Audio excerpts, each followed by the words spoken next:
Ciao, sunt Marlen, fata Oanei de la Savoruri Urbane, iar astăzi vom face împreună zacuscă de fasole. Este ca o tocăniță, tocană de legume care rezistă și peste iarnă, făcută cu ardei copți, cu morcovi, cu ceapă călită.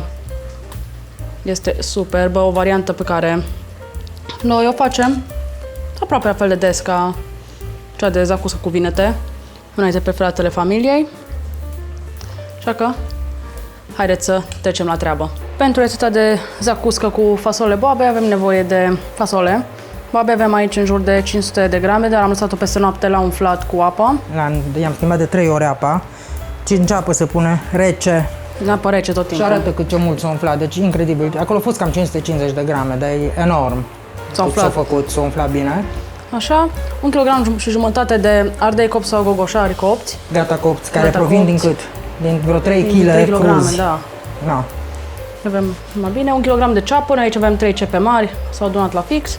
1 kg de morcovi, pasata, Cam câtă? rețeta în descriere. 1 litru jumătate. 1 litru jumătate. Am pus combinat un borcan de la noi și cu altele din comerț. Piper boabe, frunzele dafin, Una, două. și sare. Hai, vedem câte lingurițe, Și- vreo 3 sigur da. punem. Ulei cât? 400 ml de ulei. No, hai să trecem la treabă. treabă. Cu ce începem? Cu fiertul fasolei. Da, fiertul fasole. No, atunci o scurgem din nou de apă și o punem în apă curată într-o oală la fiert. Fără sare, fără nimic. Am mutat fasolea într-o oală, am pus apă curată rece și am pus cam cât să fie cu o palmă deasupra 3 degete, 3 degete deasupra palmă. nivelului, da. Și vom pune la fiert fără sare, fără nimic. Nimic? Cât? 15-20 de Pe minute. 20 de minute. Și ce facem după aia? Aruncăm prima apă, asta e aia cu probleme care ne dă balonare și gaze. Punem apă caldă din nou peste fasole și o fierbem complet. Până atunci ne ocupăm de ardei ceapă. No, hai. Bun, am curățat și ceapa, între timp am curățat și ardeii copți. Iar acum vom da morcovii pe răzătoare mare sau Mică, mică. cum vreți, da? E fain și pasta mică. Da. Să fie fini.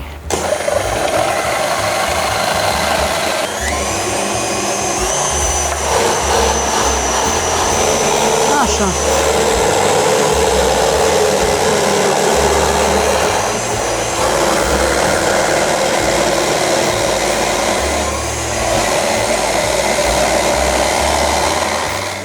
Bun, am terminat de ras morcovii, iar acum pentru restul vom folosi un alt atașament. Atașament la tip mașină de carne, de măcinat. În loc să tocăm ceapa, o trecem prin mașina de carne echipată cu zită cu ochiuri mari.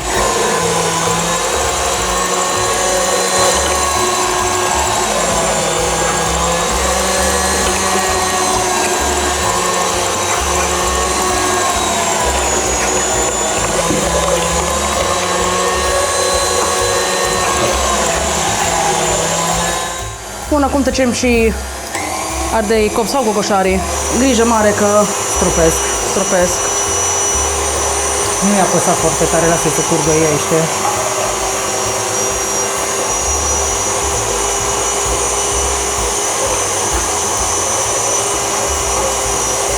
Încet mai scurgem. O să recuperăm zeama aia și o și Da. punem în zacusă, că e senzațională, sucul propriu lăsat de ardei copți. Deci nu-l aruncăm, dar nu-l trecem prin mașină, că ne împroașcă. Cam așa e. Și acum îi schimbăm apa. O fiert cam 20 de minute, îi schimbăm apa, punem apă fierbinte din nou pe ea și o mai lăsăm o la fiert. Asta e apa aia cu probleme care ne balonează. Cât timp fierbe fasolea în a doua rundă, vom pregăti baza pentru zacuscă pe o oală mare, lată ca să scadă cum trebuie tot. să Cratița fie- tipică pentru Da. conserve. În ea fac și gemuri și zacuscă. De ce? Că e de inox și nu reține mirosurile. Nu ai nevoie de două. Una singură. Da, și ajunge. Poți să faci ceapă și poți să faci dulceață de zmeură și e perfect. Bun, vom începe prin a căli ceapa, punem o parte din Nu, tot uleiul punem. tot uleiul de acum. Bun. Da. Așa. 400 de ml de ulei. Mai și ceapa dată prin tot, cu tot cu zeamă o punem. Cu tot. Asta e. Am trecut-o prin mașina de tocat. Cu zămăleu cu tot să fie. Așa. Și vreo 2 lingurițe de sare îi punem Lingurițe de acum. sare, da, exact, așa. Și o lăsăm 5 minute De care sare? Sare pentru murături. Da. Neodată. Am două. Cu sarea vedem pe parcurs cum o dozăm. 2 lingurițe acum, una sigur punem și mai încolo. Și mai vedem. Da, și acum ce facem? Punem capac și la foc mic sau la căldură mică la plită, la putere mai mică, o lăsăm 5 minute. Și revenim. Revenim. După cam 5-6 minute de pânăbușire, adăugăm acum și morcovii. Amestecăm un pic și mai lăsăm tot așa vreo 7 minute, cel puțin cu capac. 7 minute, da. Acum morcovul ăsta fain, în grăsimea aia și împreună cu ceapa, o să-și lasă și el culoare și se intensifică gustul. Și revenim. Revenim. Punem capacul și revenim. Haideți să vedem. De acum nu ne mai trebuie capacul. Amestecăm un pic, iar acum adăugăm și ardei copți, Măcinat, na. măcinați. Cu tot cu zeama aia bună. Deci bine miroase deja. Da, cred. Și acum punem și aromele și condimentele. Sare am pus deja, da? Am pus 2 lingurițe. Pus 2 lingurițe. Pune piper. Așa. Și dafin, că nu e așa, la fasolea boabe se cere dafin. Da. Alea 2 frunze și le pescuim Asta la eventual final. Nu le mai rupe, mă lasă-le așa, Ok. să regăsim. Sare, mai punem? Jumătate de linguriță aș mai pune, că acum o să mai vină și suc de roșii mai încolo și fasolea în sine.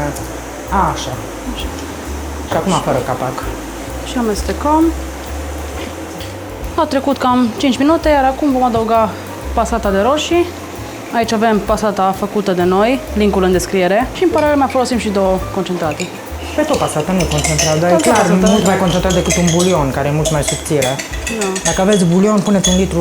Dacă aveți pasata, cam așa, 1,2 litru, 200, 1,3 litru. Așa. Acum. Opa. Și le scuturăm bine să iasă tot din ele.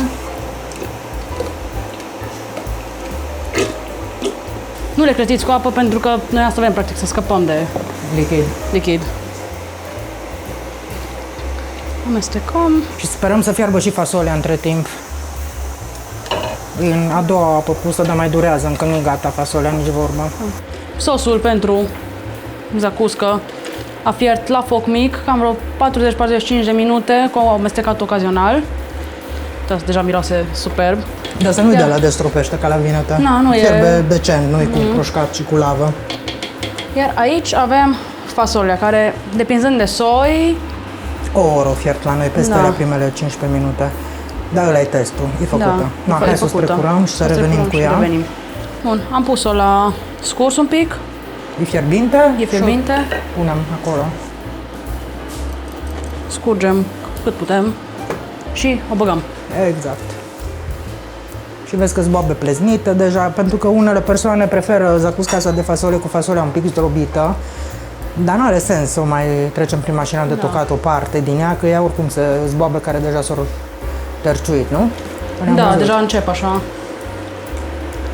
Și Și e fain să ai boabe în ea, să fie ca o iahnie. Cât o mai lăsăm? 15 minute 15 la fiert, minute. așa încet și până putem trece la îmbuteliat. abia aștept să văd cum se fie. Eu, asta e nebunia. La iarna de saci un borcan, încălzești un pic la micro sau în cratiță și ai Hai, mâncare cum trebuie. mâncare, îți faci un cârnaț prăjit lângă un ochi, un grătar, un ceva, o frigănea. Chiftele. Wow, ce bune cu chiftele. Bine, lumea mănâncă pe de tocană de post, știi? Nici aia nu e exclus. Dar nouă ne place cu cărniță, ceva pe lângă. Un Kaiser fript, slăninuță. Revenim. Revenim. Zacusca mai fiert circa 10 minute, dar nu vrem să o scădem mai mult, pentru că deja are consistența perfectă și oricum va mai sta un picuț la cuptor când vom înstui borcanele. Exact, prefer să o supra-sterilizez în borcan și să fie mai zemoasă decât să o scad, că după aia nici așa să bine în borcan, rămâne aer și totuși o mâncare cu sos. No, hai la umplut. Acum Lăsăm câteva minute să stea un să pic. răcorească și trecem la umplere. Ne-am pregătit aici niște borcane și toate uneltele necesare. Borcanele și capacele au fost sterilizate. Vă lăsăm linkul în descriere. Nu uitați să sterilizați și capacele. Exact. Bun, iar acum să începem să umplem. Avem pe o tavă de metal, care se șocul termic și oricum vom pune câte un picuț în fiecare borcan de la început pentru a tempera sticla. Frunza de dafin o scot? Da. Dacă le găsești așa, pune-le pe marginea farfuriei. 2 erau parcă. Da. O să mai apară una. Acum am găsit una, mai vedem. Deci începem în fiecare borcan cât un polonic. Sunt cele mai faine tocănițe de iarnă, așa, ghiveci cu fasole. Și mai faine, zacuști. Zacuști, da, nu, toate cele mai faine zacuști.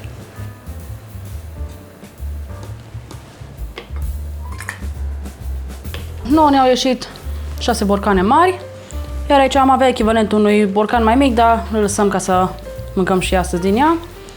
Acum urmează să închidem borcanele și să le ducem la sterilizat. Asta trebuie neapărat sterilizată pentru că bobele de fasole sunt sensibile.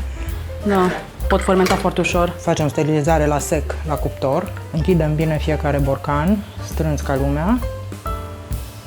Și mergem cu tava în cuptorul preîncins la 115-120 de grade, unde le lăsăm timp de o oră. Pe urmă decuplăm cuptorul fără să deschidem ușa și le lăsăm să se răcorească lent câteva ore, cel mai bine peste noapte. Sare câte le-am pus până urmă? 2 lingurițe jumate și am mai pus încă jumate pe parcurs și un pic la fasole. Deci cam 3 jumate în total sare, 3 lingurițe jumate. Nu trebuie nici exagerat, că asta e mâncare de sine stătătoare. În caza cusca, că mai pui pe o pâine și nu poate să fie aperitiv sărat. Da, nu spune nimeni că nu puteți să puneți pe pâine, dar totuși, da, având în vedere care și fasole. Mânca, sigur. Pâine proaspătă, e bună cu pâine prăjită. Da. Și ne ducem la cu ele la cuptor. Pentru o oră la 120. Și iată că am ajuns la finalul acestei rețete. Am făcut împreună această minunată zacuscă cu fasole. O tocană de legume, se face foarte ușor, rezistă bine peste iarnă, mai ales dacă și sterilizați cum trebuie borcanele înainte și după. Uitați cât de fain a rămas, se vede și fasolea. Sperăm să vă placă această rețetă. Nu uitați să vă abonați, dați un like, un share, să ne lăsați un comentariu și să ne revedem cu bine la următoarea rețetă. Ciao!